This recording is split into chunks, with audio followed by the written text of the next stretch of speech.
weeks since I've uploaded a video, but I wanted to kind of come out here and do something a little bit different. I'm hoping this will be something I can actually start doing from here on out.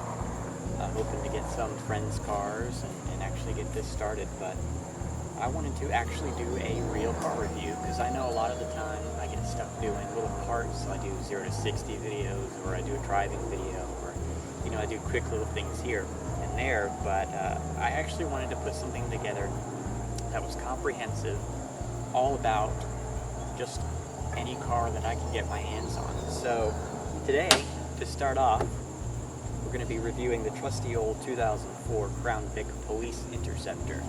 I know a lot of you already know tons about this car because I've been doing videos in the 2 years I've had it. But I really wanted to get a good baseline and just see what I could do with it and see what you guys think of it. So without further ado, we're going to go ahead and start the review. Now you can't forget the Panther platform when you talk about the Crown Vic, because of course that's what it's based on. It's the Panther platform, which is body on frame, steel box frame, just like a truck, pretty much. And that used to be the way cars were built until the oil crisis and everything started going front-wheel drive and yada, yada, yada. Now, the Panther platform actually dates back to 1978, where it was introduced for a 1979 model year. And that's a long time. Now, they did make changes to it, but it really didn't change too much, so just keep in mind that that's what this car is based on. Okay, 1978. So, I mean, this is the height of the oil crisis. This platform was designed with that in mind, as a smaller platform to the traditional, even bigger, full-size cars. So keep that in mind when we talk about this vehicle, because it's actually very, very old in its roots. The newest thing is the modular V8 under the hood, which even isn't that new. It itself came from, 1992. So keep that in mind when you're thinking about the Crown Vic. It's changed very little, aside from, the really, really boxy ones. Of course, the 92 and up, you had the headlights that were thinner. Of course, that was a 90s thing, really thin, slanty headlights. A lot of Hondas were like that too. But the Crown Vic has pretty much remained unchanged from 1998, which is when this body style came out, until 2011 when they were discontinued. Now, they stopped selling them to normal customers in 2008 when it went fleet and police only. So this car remained unchanged for a very long time. The interior did change. You had some exterior trim changes as far as the tail lights and some of the headlight configurations, but all in all, it remains largely the same. The 2004s, they had the newer design on the steel wheels, where they had, 16 inches, but they were kind of almost flat on the outside. And, of course, over the standard civilian Crown Vic, you have bigger brakes, front and rear, and, of course, different friction material. You have the blacked-out grille in the front. You have the blacked-out taillights surrounding. The taillights themselves have black on the bottom. But all in all, this car has a very, very old shape. It's almost like a classic, timeless design. I know some of you will laugh at me for saying that, but I really think it is. The exterior styling, overall, pretty bland, especially this one being white on black. It's not a street appearance package. It's not Arizona beige, or I don't remember what the green color was called, or anything exciting like that. It's white on black, and honestly, I think that's the way it looks best, aside from black on black. I would love black on black. But anyway, enough about the outside and a quick history. Let's take a look at what makes this thing tick. Now, of course, starting our way at the front, and we'll work our way towards the back, we have the 4.6 liter modular V8. Now, this engine came out in '92 for the town car, where it made 220 about horsepower. In this version, for the Police Interceptor, it does make 250 around horsepower. Some say 230 something, some say 250. Somewhere in there, although it doesn't make that much anymore because it is over 10 years old with 187,000 miles. But the good thing about this engine is its torque, which still, I know, not that great. 290 pound-feet of torque, or thereabouts. Now, I know a lot of you are saying, well, I mean, if you look at current V8s, it's a lot less than you would get, but that's part of what this engine is all about. It's low revving, it's low stress, and that's why these things last for so long. This thing has 187,000 miles on it, and it sounds just absolutely perfect.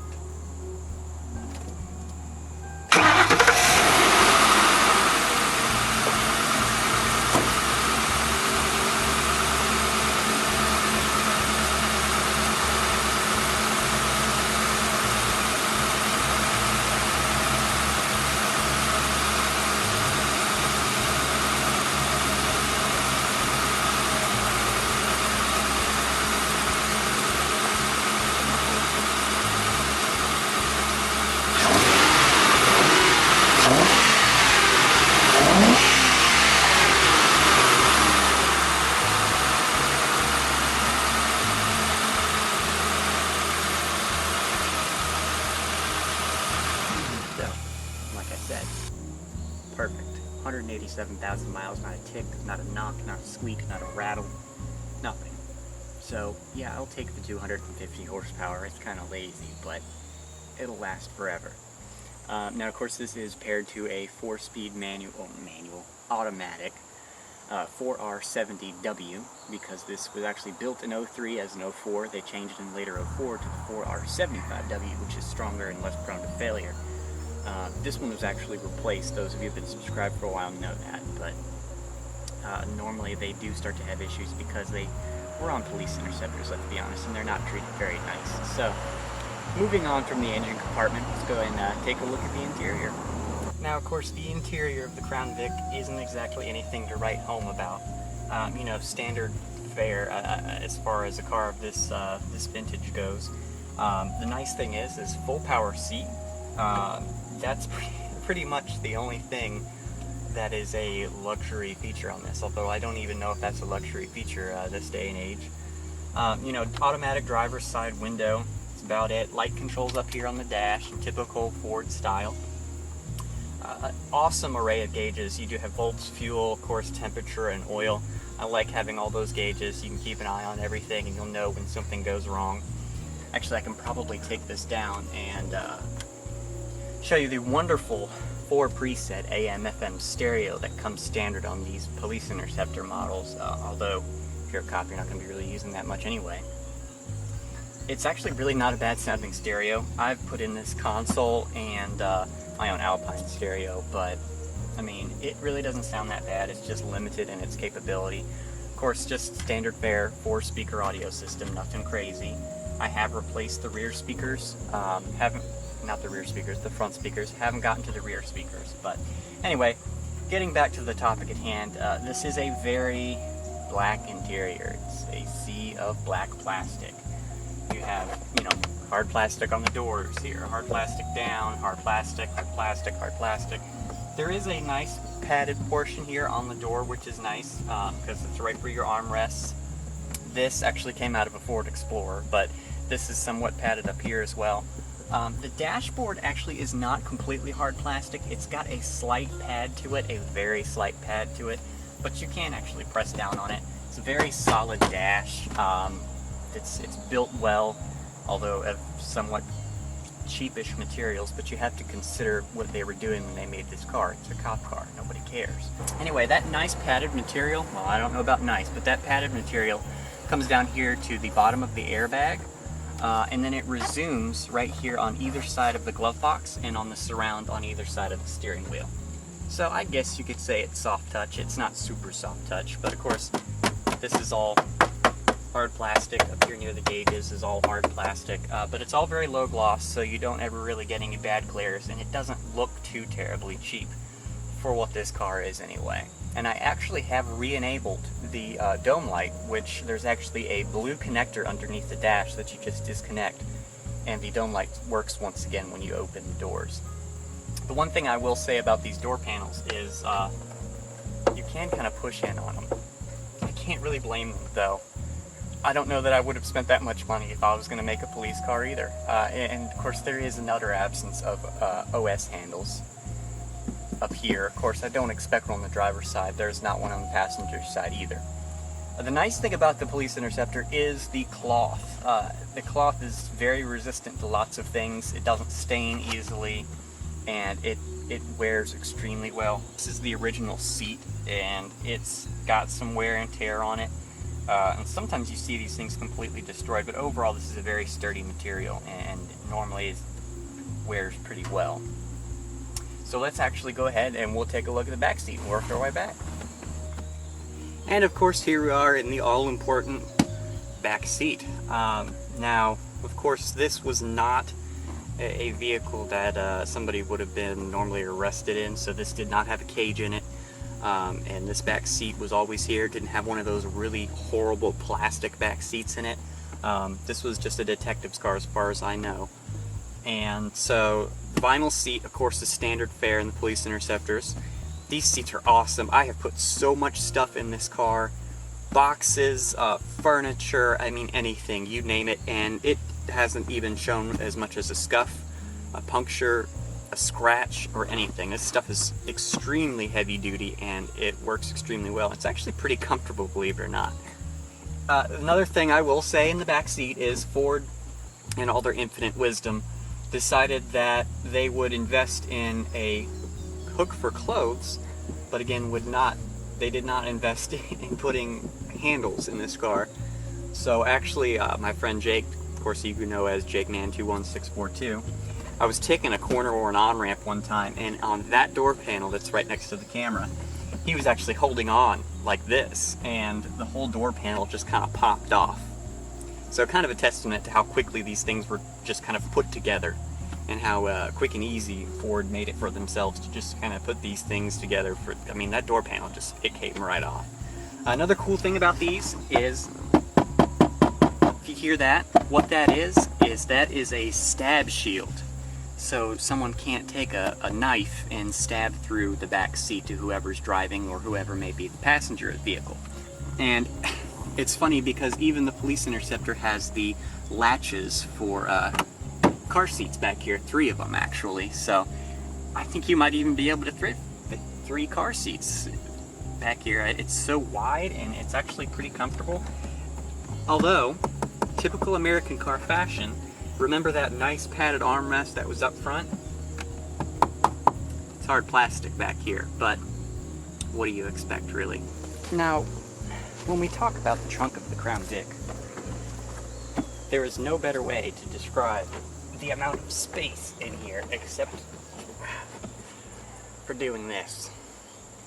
This trunk is absolutely massive. I'm pretty sure that I could actually kind of, yeah, pretty comfortable. That's really all I have to say about the trunk here. It's just incredible. I love it. You can fit so much stuff in here. And the only bad part, which I don't really fault them for, and it doesn't really make sense in this car, is no folding back seat. But of course, when the fuel tank's this high, it doesn't really make any sense. So anyway, we've gone through the car. Let's actually go see how it drives. Now, I'm going to start this drive by giving you just one example of why I love this car so much. I know this road turns to dirt. I got it right that time. I can talk sometimes up here. And you know, I guess most people would probably feel like they were hurting their cars. Not me.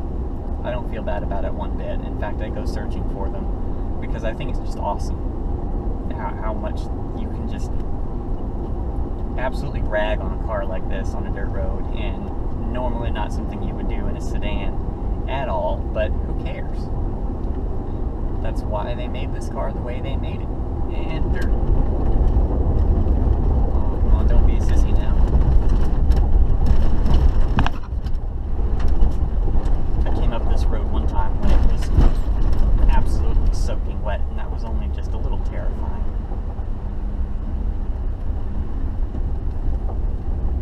Alright, they are turning. What makes this even better is that the tires that I've put on this car are not the grippiest things in the world either. So it is just ever so slightly slippery. Woo!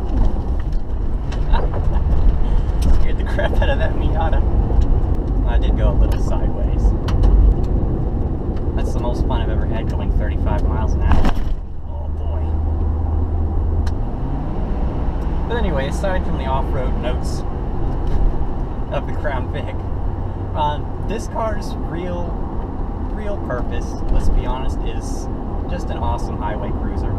This thing is just so great on the highway.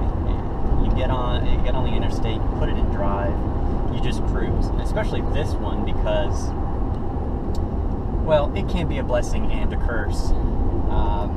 People either sit in your blind spot and they're really afraid of you, or they just won't pass you. They'll just stay behind you, which is awesome.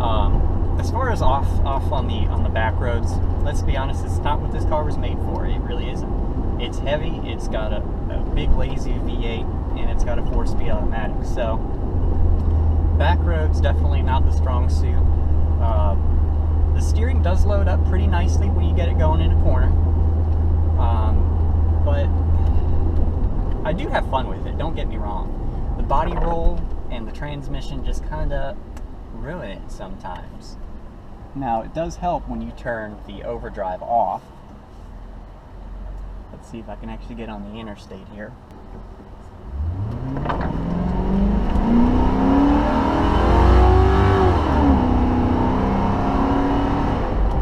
And 60. That, again, is not really this car's strength either. I know a lot of people get Crown Vics and they're like, oh yeah, these things are mad fast. They're not. They probably do a solid 8 seconds, 0 to 60, maybe 7.5, maybe, on a good day.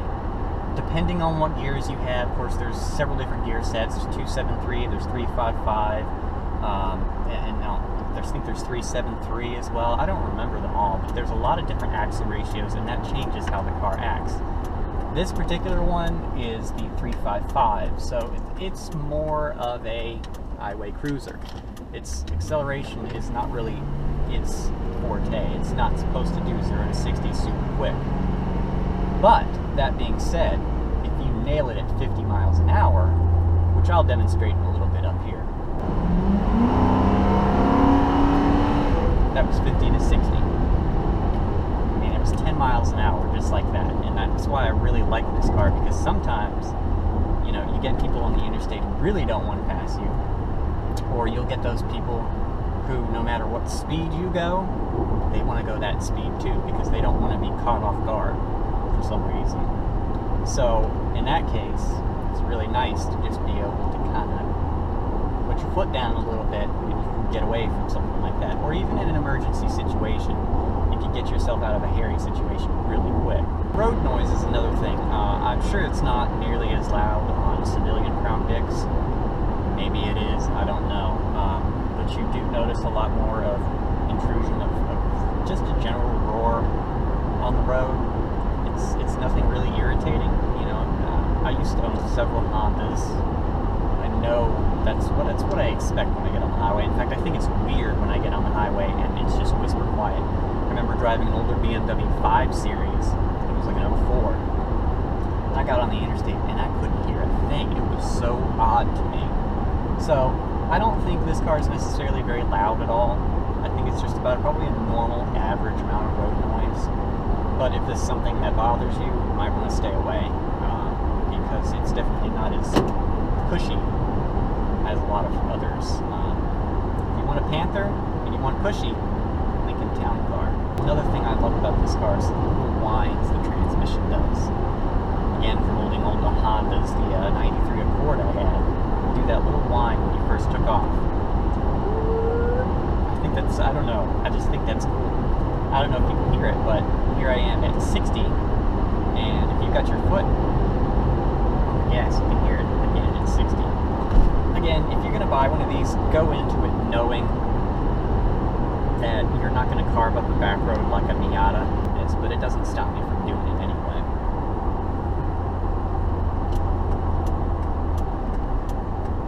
And of course, I'll put the link in the description for several more driving videos if you guys, you know, want to actually see out the front and see a little bit more of what it's like. Let's